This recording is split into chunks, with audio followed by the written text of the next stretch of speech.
Civil సప్లైలో అవినీతి పందికొక్కులు episode 2. మంత్రి commissioner గారు అవినీతి ఉద్యోగులపై ఓ కన్నేయండి. తిష్ట వేశారు, కోట్లు తింటున్నారు. ఏళ్ల తరబడి అదే కుర్చీలో కూర్చుంటున్నారు. ఒకప్పుడు సివిల్ సప్లై శాఖ అంటే మాకొద్దనేవారు. ఇప్పుడు ఎంఆర్ఓలు, రెవెన్యూ అధికారులు ఎగబడుతున్నారు. డిప్యుటేషన్ల మీద సివిల్ సప్లై కోరుకుంటున్నారు. తెలంగాణ వచ్చిన తర్వాత పెరిగిన పంటల దిగుబడితో అధికారులు పంట పండించుకుంటున్నారు. జీతానికి అదనంగా 100 రెట్లు సంపాదించుకుంటున్నారు. 100 కోట్లకు అధికారులు చేరుకుంటున్నారు. సివిల్ సప్లై శాఖలో డీసీఎస్ఓ, డిఎంల సంపాదన లెక్కే లేదు. 5-6 ఏళ్లుగా సంపాదనకు అంతే లేదు. మిల్లర్లను పీల్చి పిప్పి చేస్తున్నారు. బాయిల్డ్ మిల్లర్ల కల్పతరువులవుతున్నారు. అక్రమంగా ఒడ్లు కేటాయించి లక్షలు లంచంగా తీసుకుంటున్నారు. డీసీఎస్ఓ, డిఎంలకు అవసరం వచ్చినా మిల్లర్లు సమకూర్చాల్సిందే. ప్రతి సంవత్సరం టూర్ ప్యాకేజీలు చెల్లించాల్సిందే. ఎప్పుడు అడిగితే అప్పుడు అడిగినంత ముట్ట చెప్పాల్సిందే. లేకుంటే మిల్లర్ చుక్కలు చూడాల్సిందే. రాజకీయ నాయకులకు కోట్లల్లో చందాలిచ్చేంత డిఎస్ఓ, డిఎం, డీటీలు ఎదిగారు. నాయకుల ఆశీస్సులతో కుర్చీల్లో పాతుకుపోయారు. మంత్రి పొంగులేటి రిజిస్ట్రేషన్ శాఖలో ప్రక్షాళన చేసి అధికారులను ట్రాన్స్ఫర్లు చేశారు. రిజిస్ట్రేషన్ శాఖలాగా ట్రాన్స్ఫర్లు చేస్తే తప్ప వ్యవస్థ మారదు. గతంలో రిజిస్ట్రేషన్ శాఖలోనూ దశాబ్దాల తరబడి ట్రాన్స్ఫర్లు లేవు. సబ్ రిజిస్ట్రార్లు విచ్చలవిడి సంపాదనకు ఎగబడ్డారు. సరిగ్గా సివిల్ సప్లై శాఖలో ఇప్పుడు ఇదే జరుగుతోంది. ట్రాన్స్ఫర్లు లేక అధికారులు ఆడింది ఆట, పాడింది పాట పండించుకుంటున్నారు. కమిషనర్ స్టీఫెన్ రవీంద్ర ముందు ట్రాన్స్ఫర్లు మొదలు పెడితే సివిల్ సప్లై శాఖ సగం గాడిలో పడినట్టే. ప్రభుత్వ కొలువు పాడిగేది లాంటిది. ముప్పపాటు ఒట్టిపోదు అనుకునేవారు. అంటే ఒకసారి ఉద్యోగంలో చేరితే జీవితం హాయిగా సాగుతుందనుకునేవారు. కానీ ఇప్పుడు ప్రభుత్వ కొలువు అంటే విలాసం. జీతం లకారంలో ఉంటుంది. లంచాలు లకారాలు దాటుతున్నాయి. ముఖ్యంగా కొన్ని శాఖల్లో కోట్ల రూపాయలు కూడా వచ్చి పడుతున్నాయి. ప్రభుత్వ కొలువంటే సేవ అనే భావం ఉండేది. ఉద్యోగంలో చేరకముందు ప్రజలకు సేవ చేయడానికి అని చెప్పుకునేవారు.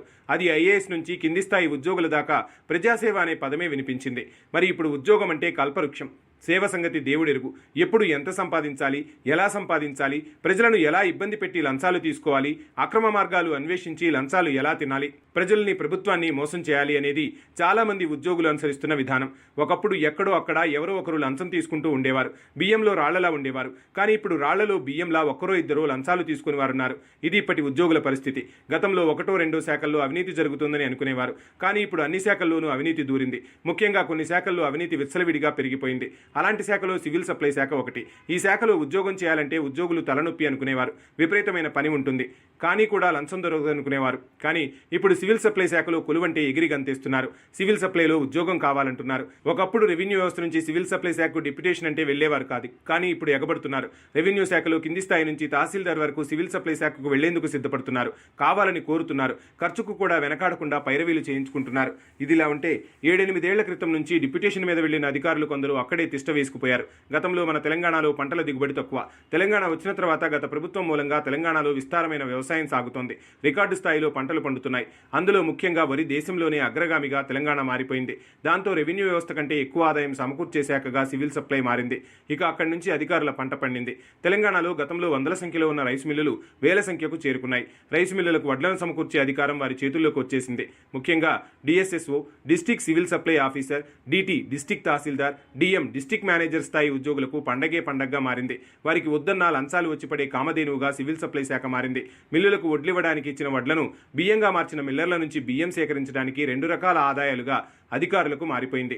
సహజంగా ఒక ఉద్యోగికి ఒకే రకమైన లంచం వస్తుంది. కానీ ఇక్కడ 2 రకాల లంచాలు వచ్చే ఏకైక శాఖ సివిల్ సప్లై శాఖ అని ఉద్యోగులు చెవులు కొరుక్కుంటున్నారు. డీసీఎస్లో డీటీలు మిల్లర్లకు ఒడ్లు కేటాయిస్తుంటారు. డిఎం మిల్లర్ల నుంచి బియ్యం సేకరించే బాధ్యతలు నిర్వర్తిస్తుంటారు. దాంతో కింది నుంచి పై స్థాయి దాకా ఆదాయమే ఆదాయం అన్నట్టుగా మారిపోయింది. దాంతో అదే శాఖలో అదే కుర్చీలో ఏళ్ల తరబడి పై స్థాయి ఉద్యోగులు తిష్టవేశారు. ఒక రకంగా పాతుకుపోయారు. వారికి అందే లంచాల కింద జీతం బియ్యంలో మెరిగిలా మారిపోయింది.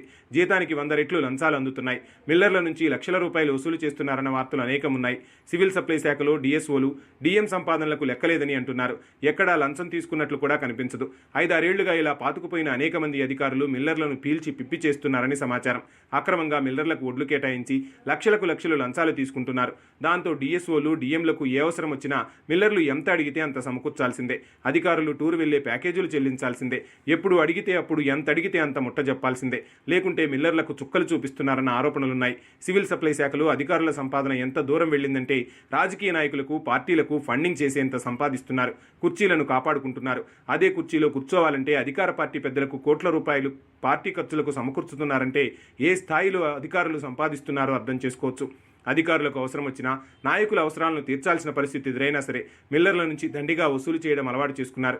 2 రకాలుగా మిల్లర్ల నుంచి సంపాదిస్తున్నారు.